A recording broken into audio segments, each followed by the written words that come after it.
You're listening to Moviesucktastic.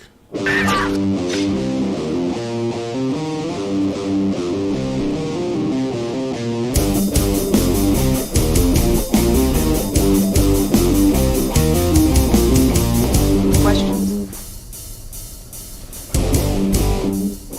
Hey, put your hand down.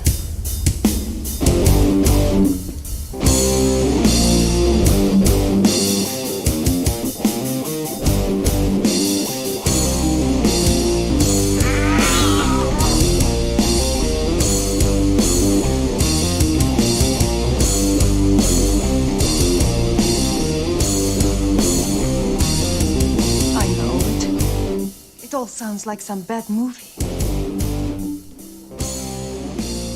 All right. Sorry about that. We're going to have an episode that went on for, 10 seconds before I had to kill it. Oh, for Christ's sakes. You're muted, sir. Are we live right now? We are live. Hi, welcome Hi. to Moviesucktastic. So I got to redo this because I guess you deleted the episode I already labeled. Yep, thank you. I'm sorry. Well, no, it's still there, but it's only. Wow. Oh, well, go on. You start up, sir, and I'll just get this done real quick. Welcome to Moviesucktastic. That's Joey. He's going to tell you more about it. Hi. Well, I'm also fixing our video because Oh, you motherfucker! I know. I know. It's a little silly. Oh, So, fuck, speaking that's of- the wrong thing. Okay. Speaking of colossal train wrecks, we'll be reviewing Ghosts of Mars. Oh, boy. Which also features a train wreck, doesn't it? Or it is a train wreck. But yeah. and that's what we're reviewing tonight. After the wheels get put back on, this is riveting. I tell you what. Oh, this is great Oh radio. my God. See, I you used know to what? I used to be able to drag your video. I used to be able to drag your video into the screen. I can't do that anymore. So figuring out how to get you on the screen now it's ridiculous. Uh-oh. Yeah. Here. Well, I mean, that's more important than anything else. Really, is making sure that my face is on the screen. I agree. Because. I agree. All right, I updated it now. We've got our title card up, so you can actually see what it is. Since we actually have people watching on YouTube, everybody watch. If it's anybody, if you're on YouTube and watching, thank you. We appreciate it. This is like a second medium for us. This is originally a podcast. We just kind of video it. In the meantime, welcome aboard. So we're reviewing Ghost of Mars. This was a wheel pick, correct? Wheel of Suck. It was. Yes, and oh boy, what a selection it was. So this is what I like to call the decline, the full decline of Carpenter as a director. Yeah, and the thing is too. It's not the beginning, because Vampires was the beginning, but this is the full decline. This is the something's not right anymore. Sorry. No. You're right. You're right. So here's the thing too. I mean, this came out after Vampires, so Yes. there was already cracks forming when he did Vampires, and then he did this, and it was like, I think it's over. I was like, it's like, God damn it, I think it's over. Well, we've told this story before, but since we're actually reviewing the movie, we have to mention it. I was living in an apartment at the time, and I invited Joey over, and or did you tell me that you were coming over? Well, what ended up happening was I was able to get my hands on an advanced copy of the film. That's what it And was. I told Scott, I said, I got an advanced copy of Ghosts of Mars. We're coming over. We're drinking alcohol, and we're getting Chinese food. And that's exactly what we did. 2001. This is 2001. Right. And There you you're are. talking about, Finally, I got you on the screen. and we're talking about two childhood fans of Carpenter. We both grew up with Carpenter films. 100%. You know, Yeah, so we're diehards. We're hoping for the best, and that's one of the one of the times I felt most crestfallen after watching a film, where it's just like, oh. And this is also Oh. us going into this. At the time, you hadn't read the book for vampires. We saw Yeah. vampires, and we liked the film. Well, I mean, we didn't James love the Woods back when he film. was still Yeah. James Woods was still likable, and the film wasn't really that well put together, but it had the charm of a Carpenter film. It did. And James Woods did a lot of heavy lifting on that. Let's be fair. This is true. This is very, very true. But we still enjoyed it on that level. I mean, not every film's supposed to be golden, but we took it with its flaws. But so we were hoping that this was going to be the redemption. Yes, and Yeah. no, and all, Siskel and Ebert, or Roger Ebert, I should say, gave it a good review. He actually gave it a good review. I know. I was very surprised. So going into the film, getting the advanced copy, and I had some high hopes. I'm like, all right, this is a respected film critic who liked the movie. What did he like about it? Do you remember Actually, any of that, if you go into I'll do it right now. If you go into Plex, they always have the depending on what you set it to. I have mine set to Rotten Tomatoes. It actually has. They do clips of all the reviews. Yeah, they do little snippets. Well, yeah, and here I have it up. Ghosts of Mars. Here we go. Ghosts of Mars. Let's see. Here it is. Chicago Sun-Times. This is the positive review. It's just a snippet. All the basic stuff, and yet Carpenter brings pacing and style to it, and Natasha Henstridge provides a cool-headed center. Did he say pacing? That's what he said. That lying motherfucker. Hey. Oh, somebody's watching something. Pardon my German. I didn't mean to do that. Who's watching Sorry. something? Oh, my father. My father's been on a James Bond kick lately. He's watching The Spy Who Loved Me. My father loves Roger Moore. My father's a huge Bond fan too. Yeah. All right. So pacing, you said. Okay. That's what. No, I didn't say that. Roger Ebert said that. I guess he liked the flashback storytelling. I don't know.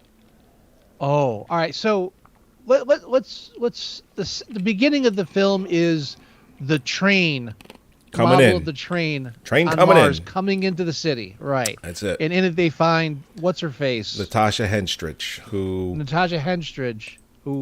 Oh shit! Let me pull up the IMDb page. Get the names right. Oh, the Penguin premieres tonight. Oh, who? All right. I don't know. I'm kind of ambivalent about the Penguin. I'm very interested, just because I liked the character. Let me know if it's good. I thought Colin Farrell was amazing. Joker 2 new trailer just came out for the second Joker film. I'm not watching trailers. I'm just waiting for the film. Wow, I'm surprised. Nope. I'm just gonna go in blind. I need to go in blind now. Yeah. So what'd you want to say about Natasha? I was just gonna get her name, but you were right. Natasha Henstridge. Lieutenant Melanie Ballard is the name of the character. Ballard. Well, here's the thing. Ebert says cool-headed. A center, and I'm like, no. Okay, She delivers her lines, and she delivers them cool-headedly, but that doesn't mean anything. Yeah, so they find her character. She's a lieutenant in this Mars police squad. But they find her handcuffed to a bed and high on some kind of drug, and so she's brought into a tribunal. And what's the name of the Star Trek episode? I should have looked it up. The tribunal, or the one where they bring Pike in. I don't remember. I'm not really a Trekkie, so. Damn it! It's a great reference, and I fucked it up. But yeah, okay. that's that's the one where they bring him back in the case with the light, and so they just use that to show flashbacks of the pre Kirk Star Trek episode. Oh, gotcha. And so, but it has that exact same feel because they get her in the center. So, okay, now you got to tell us the whole story. So, okay, flashback time. And here's the first problem with the film is that there are flashbacks within flashbacks. Oh yeah. These aren't, the film isn't necessarily a flashback as it is a personal retelling of the events of that night from her POV. So anything she says that she didn't see is her hearsay basically, or the hearsay of whoever told her. We're doing secondhand information. Right. Yeah, but it's not utilized in the sense that like the Lone Ranger did, where it's admitted that this is not an accurate reproduction. We're just on the assumption that everything's accurate that we're being told. And I know it may sound like I'm nitpicking, but when you're going to force people through so many fucking crossfades for no other reason, you need to have something behind it, and there's nothing. There's no reason for it. Did you see the thing where I saw that he said that he decided to do the flashback storytelling format? Oh, this is Carpenter? Yeah, because he felt it was like, he gave some weird reason for why, and I swear he's lying, and what happened was they shot the film, and then because it didn't work, they tried to fix it by cutting it out of sequence. You know what? I wouldn't doubt it. It feels like that, I too. wouldn't doubt it, yeah.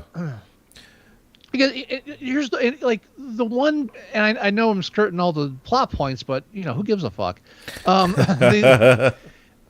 In this film, I mean, actually the basic plot point is it's a remake. It's a remake of Assault on Precinct 13. Yeah, it's kind of like a combo of Assault on Precinct 13, Escape from New York. They kind of put it in a blender, kind of deal. Well, yeah. Well, I mean, Escape from New York was kind of a remake of Assault on Precinct 13, if you want to be fair. Yeah, but you know what? I didn't care. Each one has... At that point, it's like, you know what? Let's do it. This is awesome. I don't... Hey, I love Escape from L.A., and that's just a remake of Escape from New York. I don't care either. I liked it.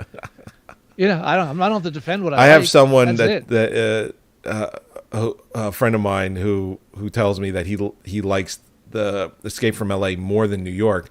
I'm like, you're wrong. Yeah. You can like L.A. I like L.A., but it is not better than New York. If you give me a choice of which one to watch, I'm watching L.A. Really?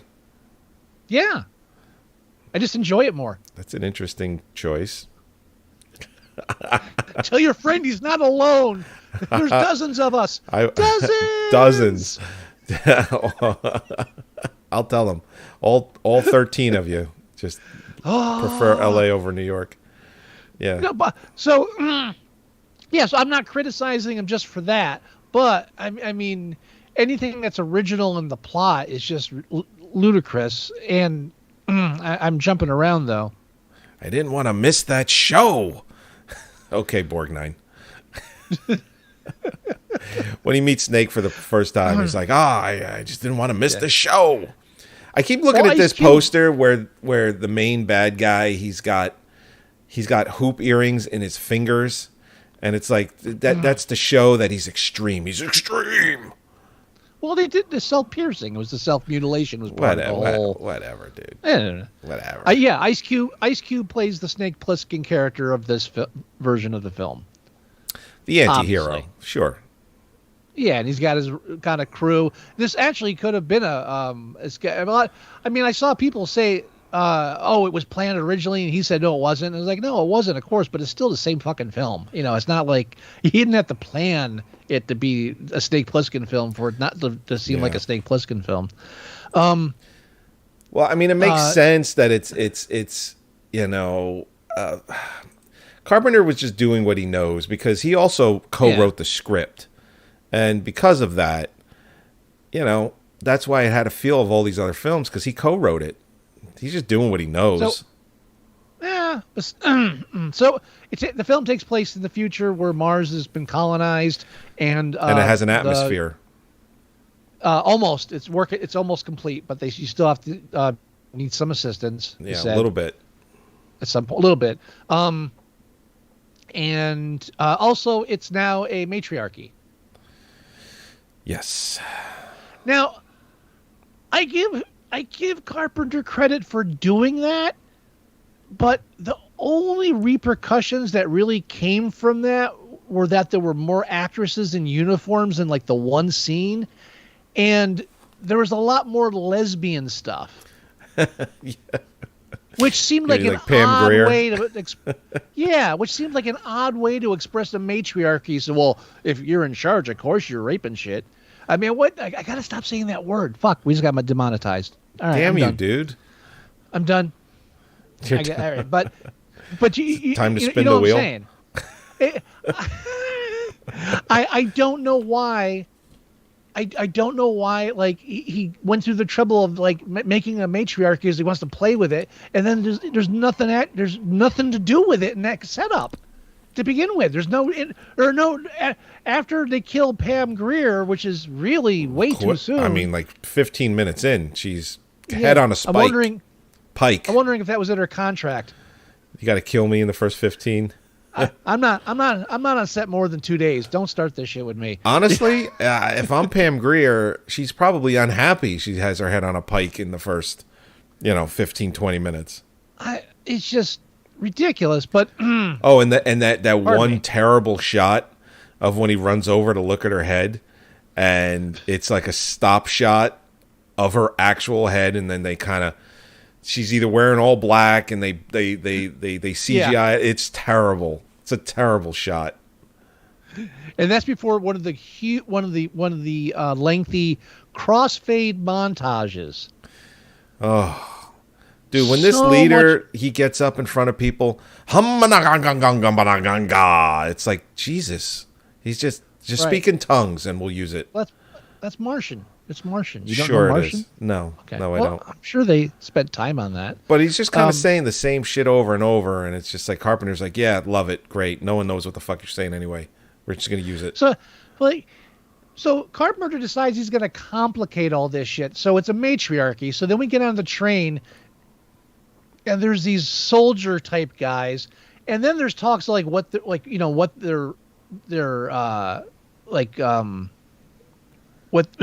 jurisdiction is. Oh, and how they're not the same as like other. So like we're already setting up these weird. Can you just call them Mars cops so we can move on with the movie? What is this bullshit? And they spend more time setting up Ice Cube's introduction than they do introducing the characters on the train. Yeah. No. Yeah. So we're already off to a bad start when they show up to an empty mining town. And like the train leaves before they check everything out. Like the train leaves before. Hey, we found. Why did the train leave? How long does it take to pick a guy up? It's like 5 minutes. Why did they even leave? I don't know. But so they don't. Yeah. So they don't wait to make sure everything's okay before they leave. Everything's not okay. The whole town's empty and everybody's dead and their headless bodies are hung upside down.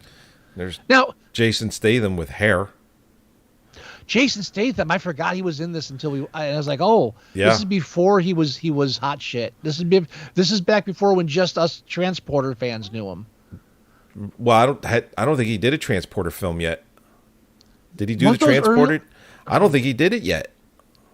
Transporter's like the 90s, I thought. No, hold on. I think Transporter didn't come out till mid 2000s. I'm using the wrong keyboard. All right, Transporter 2002. God damn it, you're right. Oh, I thought it was a little later. I thought it was like 05, 06, something like that. Nope, but in my head it was in the 90s because I'm too old now. I have no real concept of time. Yeah, I knew he didn't anymore. I didn't know it was so close. He was probably filming Transporter right after this, but I didn't know that it was so close to this movie. I just knew that he didn't do Transporter yet. Because when he did Transporter, that's when it, like Jason Statham, it's like, okay, he's an action star. Yeah. Yep. No, I mean, Transport did it, but yeah, in my head, this film was after that. But anyway, yeah, I don't know. But So they eventually find the only people left alive are the prisoners in the jail cells, including Ice-T. And Ice so they just Cube. automatically assume Ice Cube. Cube.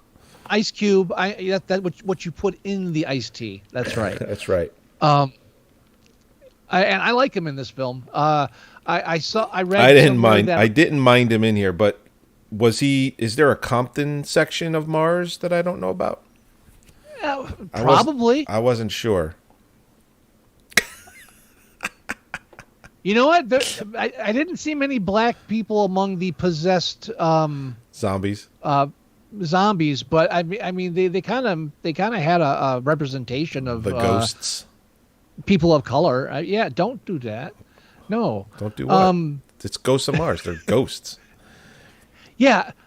The ghosts but go into people anyway. as because they're the host. Yeah, like Deadites. They're And the that's a big flaw in ghostess this with the film, too. mostess. Yeah. All I was trying to say is apparently John Carpenter had played with the idea of having the film be a musical because of Ice Cube was in it. But then he found out that Ice Cube could actually act, and so he canned the idea. Who knows if that's true or not, but I thought it was interesting. I cannot be true. Who knows what's true anymore? I just reply what I read. I am not an arbiter of truth. What do I know? I don't know. I'm just some goober. Yeah, you're some white boy. So I mean, there's not much to criticize about the plot of the film, except it's basic again because it's basically Assault on Precinct 13. Everybody gets stuck in one location. The criminals have to team up with the cops, and then they get forced into different locations by the gang, which in this case is just possessed people, and they have to try. And it's all about escaping. But they end up fighting at the last minute, and they even setting up the explosions and hallways and stuff. It's right out of that. So there's not really too much to criticize. My main criticism of the plot would be the Natasha's character. Okay. Because, well, when they introduce her, she has that lengthy drug trip. So she takes a drug that makes her feel like water. Am I? Well, they do flashes of like the ocean and shit. Right. So, And well, since I don't know if it makes her feel like water, but the ocean, the sound, all of it is soothing. So I think it was supposed to represent like a not a clean, I guess a clean high, a feeling of euphoria is best way I can put it. But the water symbolism is significant because Mars is a waterless planet, and that's the whole point of when they drag her out instead of locking her in one of the cells, and before they leave her, Jason Statham gives her one of her drug pills because after that she has that whole trip. And it's strongly insinuated, I feel, by the scene is that the water imagery is what helps her repel the ghosts out of her body. Right. Well, and she also talks a little bit during there, saying how she won't let them in, and she's going to fight back or some shit. And she does, and throws up like ghost matter, whatever that is. If oh yeah, like she throws up the cloud. Yeah. Yeah. Oh. This is not a good movie. You know what's interesting about it though? What sucks is about that. What sucks about the discussion we just had about like the two different versions of that. Yeah. Is no matter which one you pick, it still doesn't work. No, you're right. Here's the thing. Let me ask you this question.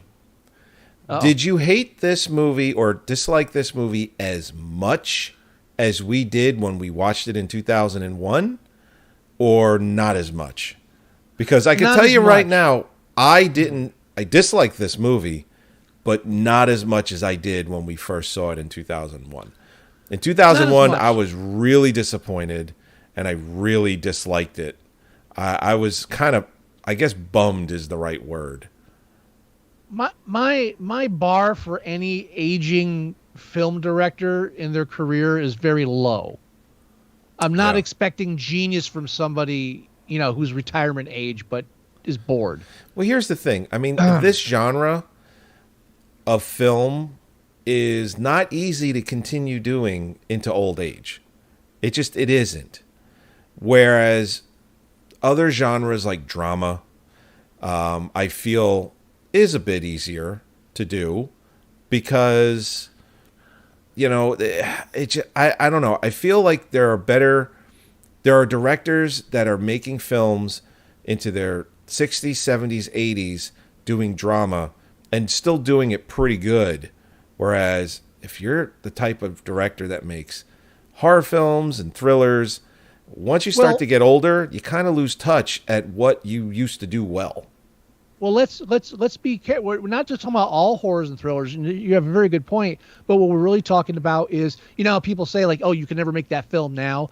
It's that kind of idea that there are certain genres of film or certain types of film that are really part of the time they're made in, and once you remove them from that time period, they don't work as well. Yeah. And I feel like people are the same way. People, there are a lot of horror filmmakers from the 70s and 80s who struck it rich in a time where everybody was cranking out shit, and they just happened to crank out something that caught everybody's eye, and by stroke of lottery or whatever, they became cultural icons, and they spent the rest of their lives trying to up that. Well, it's like M. Night Shyamalan after Sixth Sense. It's like why even bother? Because no one's going to give you a chance. Well, he made three movies after The Sixth Sense, which were actually pretty good movies and reviewed well. Yeah. I'm a defender of them. I'm just, and I don't even know why I brought them up. It's not the same ball game, but there are, if a very iconic time period, like Carpenter with Halloween and the slasher film, like he started the ball. He like, it was just like lightning in a bottle to be cliche. Yeah. And I'm not saying he didn't earn any of his career, but you can see throughout, as his career goes, after a certain point, he starts running out of steam, or at least he starts running out of that originality, because let's be honest, you can only go so long, coming up with original striking. And not everybody's Stephen King. Is that, should I know? I mean, he's an author. He's not, he's not directing. I don't know if I'm going to direct. I don't know. No, well, I'm saying, like, again, he keeps writing books. So I'm saying, like, that's what I meant by the volume. Excuse me. But he's somehow manages to still hold a mainstream major audience. But a lot of these guys, they drip off, and maybe they get nostalgia, come back, and then you get a second generation that discovers their stuff, and great, they get a second life. But they're not cranking out the quality of stuff they were 40, 50 years ago. Yeah. I think it's a different comparison for Stephen King. I think he's... Yeah, you're right. Even older is still writing better stuff than most people are. Well, that was my point, as a contrast. I said they're not Stephen King. But, That's what I meant. Oh, okay. But here's the thing with Carpenter. Somewhere around probably after Village of the Damned, he started, because I think that came out in 95, 96, something like that. Actually, you know what? No, I think Vampires, he used to be more practical, like effects and stunts and things like that, right? Mm-hmm. Even Vampires had practical special effects and stunts and things like that. This film comes out, and you could tell that he's like, oh, I could do that easier if I just use CGI or things like that, because he doubles down on like the CGI stuff in this, and it's not well done, and the practical effects are less and less, and the stunts, while there are real stunts, and explosions, it's just not as good as it could have been. What quality was your copy of this? Blu-ray. Blu-ray? Yeah. I was watching a 1080p copy, and I got to tell you, that CGI blood does not hold up to the... No. Yeah, no. They weren't thinking that high res back then. They certainly were not. No. The first couple of hits is like, oh my, it looks like crayon. It's just really bad. It's terrible. It's not good. Yeah, I mean, we'll do it in post was probably used a little too much during the making of this movie. yeah, and I also question the practicality of throwing saw blades. I don't know. I don't really think they cut that way when you throw them. I think they just kind of hit you, and you're like, ow. You got to spin them really fast to do that. You got to spin them real fast, and even if you're able to do that, you're probably get a cut that requires stitches, but that's kind of it. I mean, I remember in Duke Nukem, I had one like a gun that shot them, but it was big and wide, and you chunk, chunk, chunk. Yeah, I'm pretty sure. Did the blade come back? I think that was. Or was that a different game? It might have been an upgrade to that weapon. I thought there was a game but I digress. where you shot a saw blade, it came back. I don't know. There probably is. There's probably a dozen. I'm just probably. Maybe it could be Redneck Rampage for all I know. I'm thinking of probably 5 different games. Yeah. Where were we? We were talking about bad special effects. Oh, yeah, I mean, yeah, if they had just stuck to more gunplay, which is kind of hard, though. The whole concept of their ghosts, so whenever you kill them, they just possess somebody near you. So, all right, so now you stop killing them, right? Yeah. Because, I mean, I guess once you're sure everybody's dead, then you can, but then they possess you too, which is kind of a drag. Yeah. I don't know. Yeah. It was a weird concept. And you know what? I'm going to criticize Carpenter if what I read was true. What I read was that he said that, or I read that in an interview, he was upset that people took the film so seriously and said, it's called Ghosts of Mars. I mean, you're not supposed to take it seriously. And if that is truly his excuse for the film, then that is a poor excuse because this film does not try to be humorous. I mean, there's humorous moments. I mean, I actually the thumb scene, I think that's hilarious. I thought it was funny too. I think the joy Ice Cube takes in that is what makes it the best for me. When he just laughs at him. Yeah, there's some chuckles in the film. I'll give it that. But I mean, it's not sent up as like, oh, the Ghosts of Mars, haha. He's pulling a Tommy Wiseau on us, and that's Carpenter doing that. That's insulting. It is. What did he do after this movie? Did he take a break for a while? Oh, I was hoping you'd already have his thing. I have it. I got it loaded up right now. Writer. No, we don't want writer. We want director. There we go. Oh boy. He did take a break for a while. He did Ghosts of Mars, and then he did Masters of Horror, which was on Showtime. Those were actually not bad. It was a anthology style of horror. And then he did The Ward. He did the movie The Ward with what's her face, Amber Heard, where you got to see side boob. That was it. That was the most you got to see of her in that. But you got to see The Ward. She did that. He did that in 2010, and he has not directed a movie since. And I think it's a wise choice. It's not. I'm not knocking him. I'm saying, you gotta, you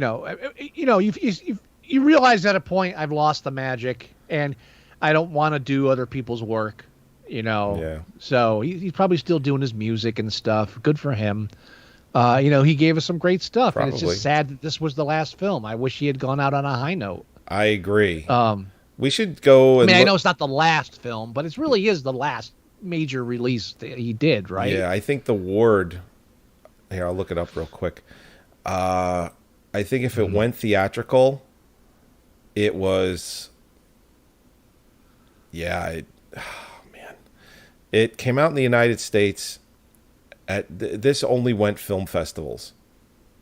Oh yeah. So and then it went to video on demand after the film festivals. So it never went out theatrical. It just never went there. It did film festivals, and so Ghost of Mars is the last. It film. is the last one. Yeah, Yeah. I like that. Oh my God. So I'm looking at the poster for the ward, and it has a rave on it that says Carpenter proves he is still the master of choice, or master of shock. It's like, really? And it's so tiny. You can't even read who wrote the rave. It's microscopic. Can't even see it. But it's a very young Amber Heard who was a hot commodity during that time. That was like right after Drive Angry. It's like right after. Drive Angry. That's a good one. Oh, I mean, so yeah, so flashback. Ice Cube is one of the ones that has a flashback within the flashback. I mean, if you don't know writing rules, the one of the rules you don't have a flashback in a flashback. No, because we basically hit a point where what we're watching is what Ice Cube told Natasha and what Natasha told the person that's listening to all of this, because this is the story that they're being told. So it's like 2 times removed. You can't do. I mean, Quentin can get away with it because you're not paying attention. This film, you're paying attention. You're like, holy shit, I'm still in a flashback. Yeah, true. It's just, and again, the crossfading, so much and a lot of it is just time padding. I feel like they did it to pad the time too, from whatever they had to cut, because normally if you had like a 2-path story where we follow A, and then they say, oh yeah, I left them back at the crossroads, and they go whoop.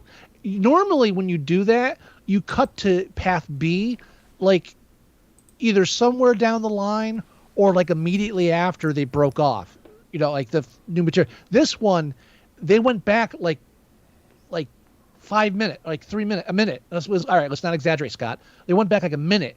And it's like, okay, here's the whole minute you already saw before path B splits off, and then we'll follow Jason Statham. Yeah, it's totally unnecessary. Well, they did it 2-3 times. Like every time there was a flashback within a flashback, right? Basically, so pacing, which was pacing, definitely the pacing. The pacing. And all I'm gonna say is jumping around. When you're in a situation where people are being possessed by an alien you've never encountered before, and one of them gets possessed but then comes back later and says, hey, I'm all better now, how quickly is that accepted? Because it's definitely way too quickly in this. Well, she did ask like 2-3 times, and they're like, well, she seems okay to me, and then they let her in. Everybody, the thing that gets me is everybody in this group is supposed to be professionals, professional thieves and professional cops, except for the rookie. And why did they have a woman just because she's psychic? But she's all right. This is no offense to who was it? Clea Duvall that played Bashira. Hold on. Yes. Yeah, she was the psychic. Clea Empath. Duvall. Yep. Yeah, Clea Duvall's empath. No criticism of Clea Duvall. I'm not trashing her, but holy shit! Like, remember at the end, the big gun sequence, and she's there shooting a gun, and there's nothing in any part of her body language that says I'm firing a gun right now. It's like she's waiting for the bus, but her hand is just inexplicably shooting a gun, expressionless through the entire film. Not an expression on her face. Can't move a thing on it. No. I don't know why she was even in. She was a body count. I get that, but Pam Grier you could have killed her twice. Could have killed her much later in the movie, but they needed somebody's head on a pike, so they just I don't even know why. And again, it's the plot where like an empath is really not even needed. We learn everything once Natasha goes in and she comes back with, oh, now I have the knowledge of others and I know what they're doing. Just like Pacific Rim, another great film. Pam Grier delivers the the worst acted line in the whole movie. Which is? So she goes out, right, to inspect, and then like somebody like runs by, and she turns around awkwardly, and just yells into the void, "Who goes there?" It was really bad. Now, I don't know if that was an homage to The Thing, because the original short story was called Who Goes There? I think it was. Well, it was fucking dumb. Yeah. It's like, stop it. I think her worst part was her flirting on the train. Oh, yeah. Yeah. Because that was, okay, and this served the purpose of... If her character was like stuck around and there was like a three-way, like a love triangle between her and Statham, and then I'd understand, because you're trying to do something with all this dead time while they barricade the doors and try to figure out what the hell's going on. I mean, Statham was trying to get in Natasha's pants for first half of the movie, and almost succeeded. I read that was his first on-screen kiss. Oh. There isn't a lock that doesn't like me. Okay. That's great. I bet.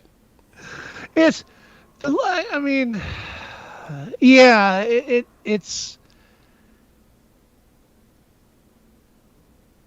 pacing. It's all about the pacing. It's a word. Yeah. I mean, and here's a tip too for filmmakers. If you can't afford to have a train in your train sequence, don't have a train sequence. Yeah, right. Don't. So some of the worst shots in the film are Ice Cube jumping up on top of a train that's not a train, crouched.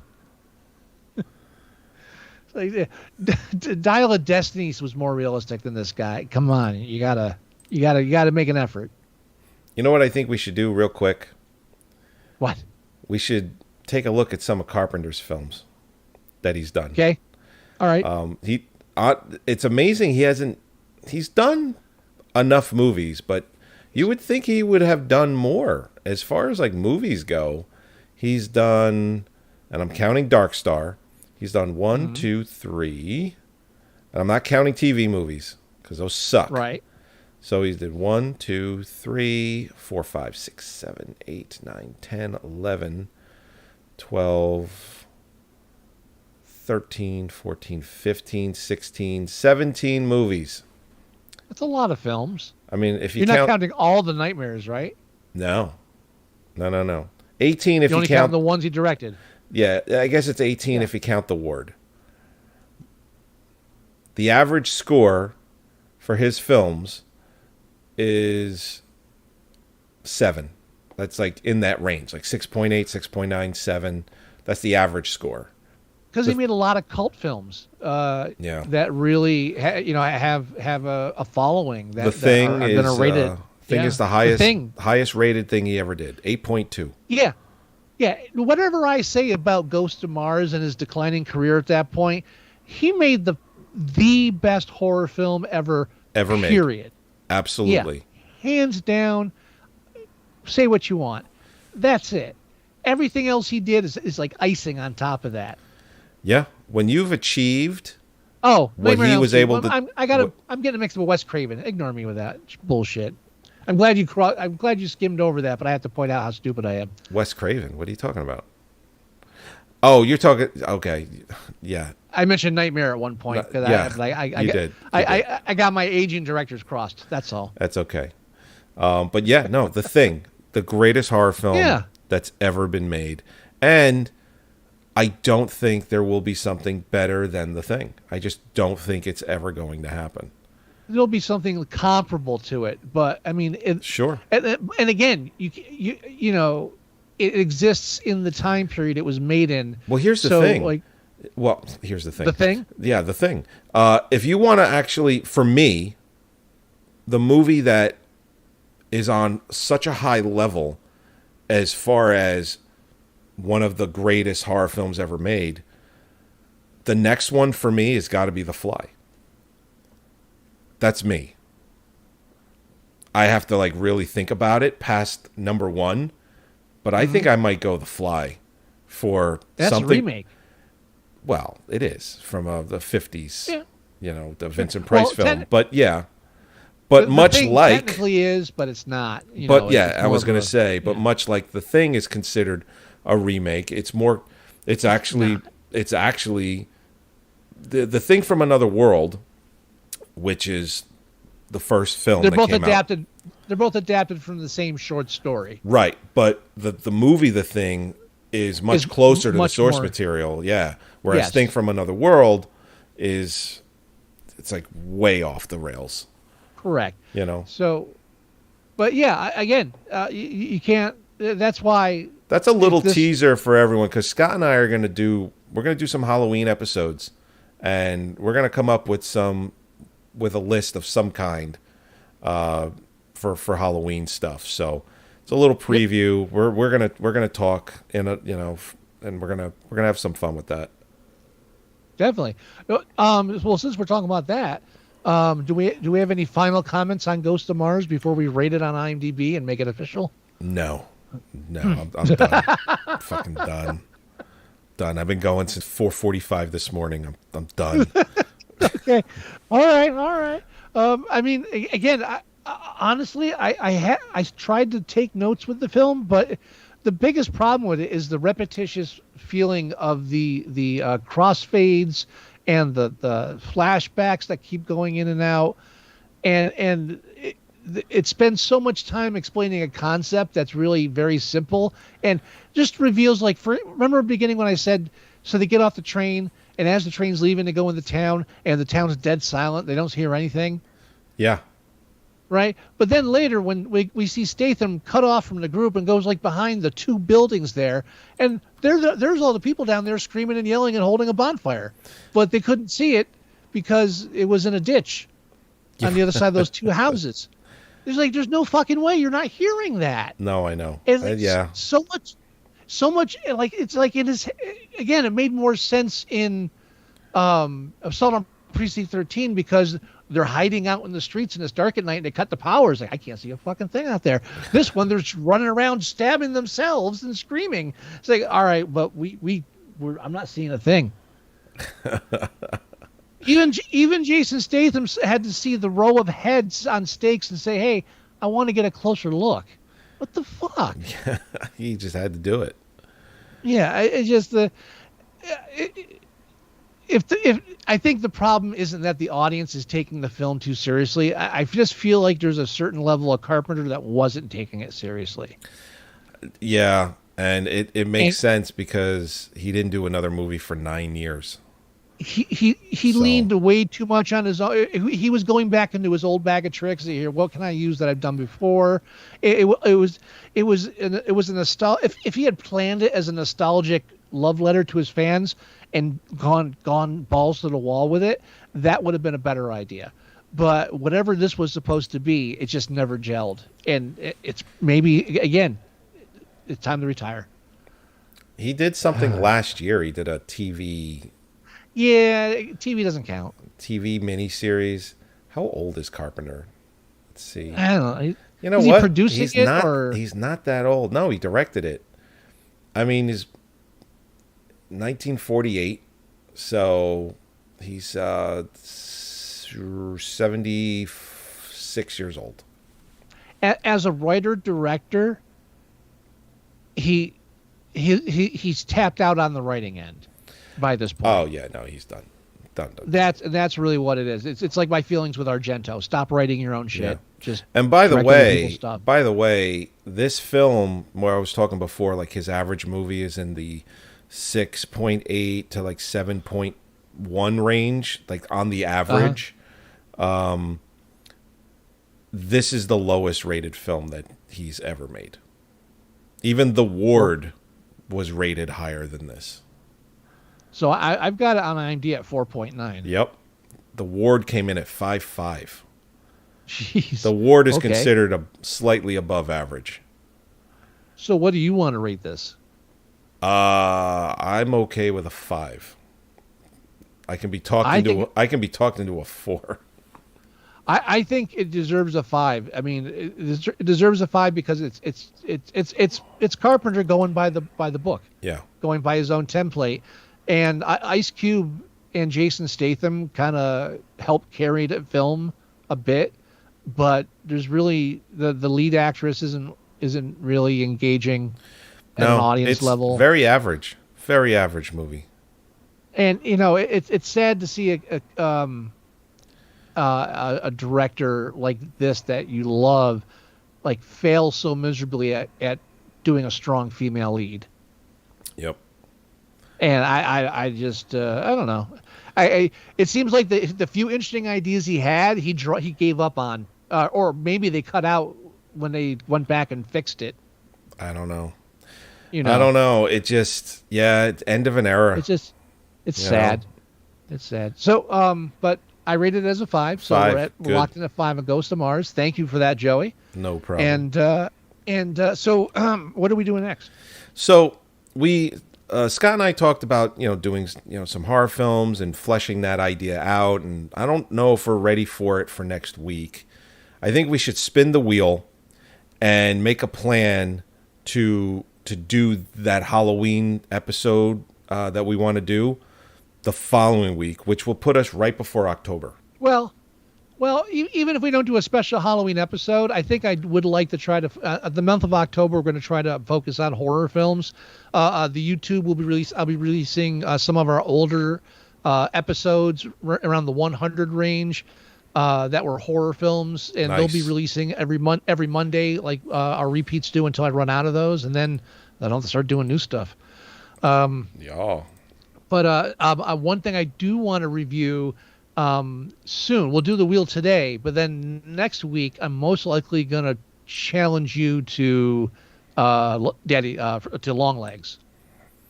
Oh boy, that's just gonna be a straight up challenge. Yeah, definitely. It's a straight up challenge to get us into the horror month of October, but I wanted to tease that right now, just so if anybody's watching, that's something to look forward to. Okay, let me see if I can get this. Actually, can I just slide this wheel into the frame? No, of course not. Oh, come on, man. No, just take up the whole screen. No, take up the whole screen. That's not the problem. Okay. The problem is I have to do a window capture. Oh. I got to do a window capture. Let me remove this. Yes, I'm sure. Let's do a window capture. Okay. And we're going to say spin the wheel. Yup. And capture method, Windows 10, because of course that's a fucking thing. There it is. There's the wheel. All right.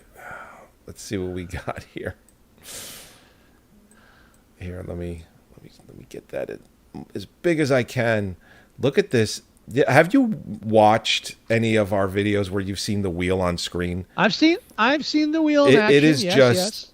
It's a vomit of words. That's all it is. It's what these films deserve. And I did randomize the list so it wasn't in alphabetical order, because what I noticed was if it's in alphabetical order when it spins and it slows down and it's in the P's, we're only going to get a movie that begins with P or R or S. And if you randomize, the odds are just better at picking a different film every time. So, okay. We still have 39 entries we can put in here. So I think we should find 39 more movies. Oh, I can do that. Are we ready to spin the wheel of suck? Oh, yes, sir. I can't wait to find out what we're subjecting ourselves to next. The way this works is we'll spin it. If we both agree on the movie, we'll review it. If we each have a veto. So I believe the way it works is if I like the film, but you don't, you can veto it and vice versa, and then we got to spin again. Does that sound correct? Okay. Correct. All right, here we go. And...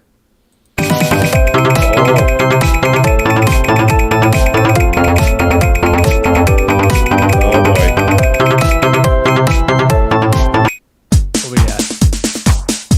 Oh boy, we have Beyond the Valley of the Dolls. Oh, I was just, because of Roger Ebert, I was just thinking, I didn't even say it out loud. I was like, I still haven't seen Beyond the Valley of the Dolls. I don't know if I want to review that. All right. That's fair enough. You got a veto if you're not feeling it. I'm not feeling it. Go ahead, re-roll it then.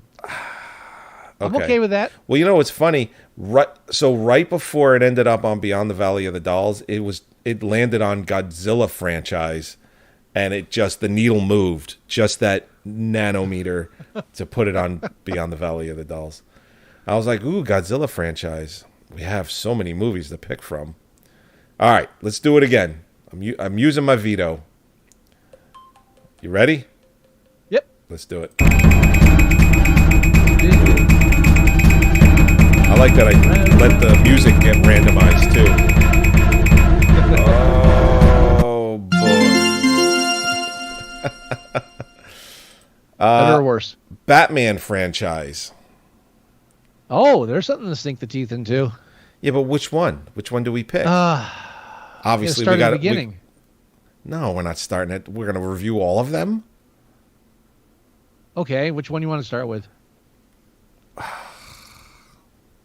got to pick the worst one right off the bat.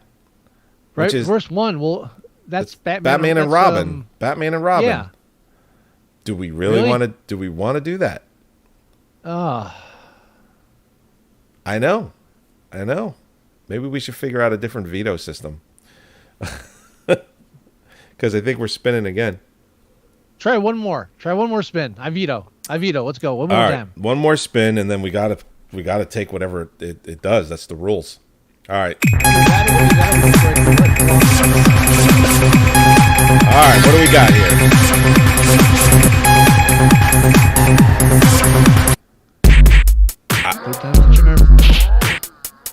I don't even know what this is. What? Oh, here we go. This should be good. What is it? It's called the Lost Weekend. The Lost Weekend. What the fuck is that? I never even heard of it. Oh, that's actually a classic black and white film. That's actually like a good movie. Oh shit. Yeah, let's do Long Legs. Well, wait a minute. We just wasted our time and everyone else's time spinning this goddamn wheel, and we're not going to pick a movie from it? It's either that or we go back and do one of the two we vetoed. I'm picking the audience's veto. We're spinning it one more time. All right. One more. I know I just broke the rules, but we're doing it one more time. Hey, there are rules. We made them up. All right, come on. Something good. Let's do this shit.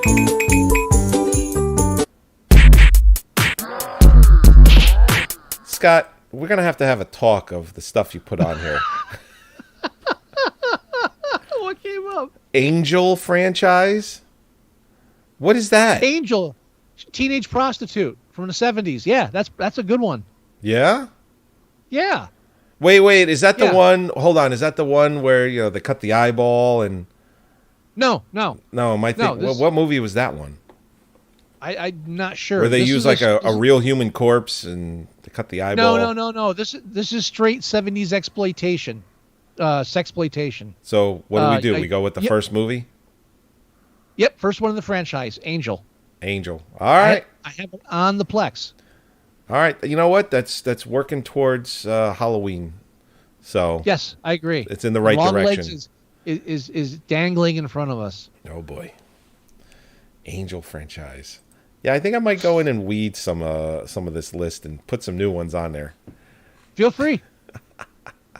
I feel like don't let me be the only one. I feel like we haven't opened as much potential as we could have. You know what? Again, like I said, I'm open to that. I need an editor. Let me just move that to the side. There we go. Yeah, we're back in frame. All right, Angel franchise. I don't think I've ever seen that. Me neither, but I have all three of them. Teenage prostitute from the 70s. All right. Yeah, she's basically a high school student, but then she's moonlighting as a prostitute, and then she gets involved in bad stuff because she's a prostitute. I think I'll just watch that off of your Plex. I don't think I'm going to add that to my collection. I just don't think I'm going to do it. Hold on, I may have audio commentary. Let me check. I don't want to listen to that. Yeah, I don't care. You want to wrap up then? Yeah, let's wrap it up. Okay. I'll watch the movie. I'll review it with you. I'll have a great time, but I don't fucking care what the producers the cinematographer thinks about that movie. I just don't. All right. This is episode 423 of Moviesucktastic. Thank you, as always, for hanging out with us while we just reviewed Ghosts of Mars. John Carpenter's Ghosts of Mars. Still throwing his name on there. John Carpenter's Ghosts of Mars. Oh, Johnny boy. You poor bastard. Actually, he's probably living his best life when we're talking about the movie. Like, he's like, yeah, I don't care. Yeah. Who the fuck are we? He looks like he's fucking happy. Yeah, if you like the film, great. We're idiots. What do you want? Yeah, it is what it is. Jeez. All right. Go to our website at Moviesucktastic.com. It's a newly designed website. Everything is on there. You can listen to the show. You can download it. You can go on there with your mobile device. There's a mobile version of the website, which is great. You can download it right to your phone or your tablet, whatever you're using. And you can click on the YouTube link. It'll take you right to the YouTube page where you can watch this episode, which is nice. Yeah. You can go to iTunes and you could listen to the show there as well. You can go to Facebook.com/Moviesucktastic and you see everything that we post, from trailers to when we go live to clips, whatever Scott's working on. It's all there. You can leave us email. The address is themovieguys@Moviesucktastic.com. If you want to leave us voicemail, we'll play your voicemail. We'll read your email. We'll play your voicemail. It's 908-514-4470. We have a letterbox site. Check that out. letterbox.com/Moviesucktastic. And you can download our podcast player at Moviesucktastic.com/mst.apk, or just go into whatever you're using, the Play Store, Apple downloads, whatever it is, and just find your favorite podcast player and do a search for Moviesucktastic in that podcast player. And guess what? All of our episodes are there waiting for you to listen to them. That's all I got. Do you have any words of wisdom, Mr. Wilson? Man, put your hand down. I think we talked about, I don't remember. I think you said you found out exactly what episode I started asking you for words of wisdom. But it was something like 400 episodes ago or 380. It's like a really long time. It was in the teens or the early 20s before we actually did it. I started a compilation, but I forgot what the first episode was. I didn't actually write it down like an idiot. So I got to go back and double check that. It's all right. It's all right, baby. Yeah. I mean, we've been doing video streaming since episode, 39 or 40? I actually just set up on YouTube. I don't know which one day it's going to air, but our first video episode ever. Wow. Which it's not that video because that was taken down because we had the movie in the background. We just talked so long the music's over. Yeah, so I edited it down a bit, so you may not we may not even mention it in the video version, but it is our first video. Wow. but it isn't because they took it down. God, I see. Yeah, we have I think I have 130 video episodes we cannot upload to YouTube. Because that's when we were playing the movie that we were reviewing in the background, and everything it all gets flagged now. They used not all of it. Some of it's still up and going. Some of it's still up and going, but if I upload any of those now, it's taken down immediately. Yeah, which really is a bummer because I thought that format that we had was different than what anyone else was doing.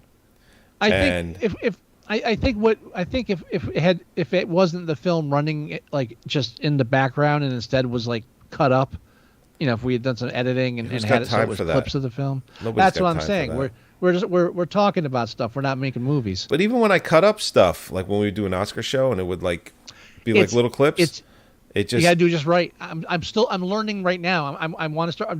I have some ideas in the future for videos, so keep an eye out. Nice. But I'm learning right now how how to walk that line of how much until it gets flagged for a copyright. So, I'm not watching any YouTube videos on that. I'm just doing it because, I'm an idiot. All right, everybody. That's our show, and we'll talk to you next week when we review the Angel franchise, the first movie in the series. Oh, Angel, what happened? What happened to you? It should be good. All right, we'll talk to you next week. Bye-bye. Bye.